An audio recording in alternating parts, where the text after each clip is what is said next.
solution is to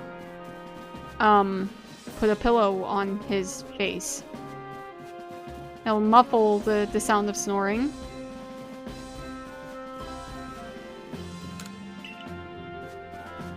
It'll muffle the sound, and then it won't be a bother anymore. Right? Easy peasy. What? I'm just telling him to muffle the sound.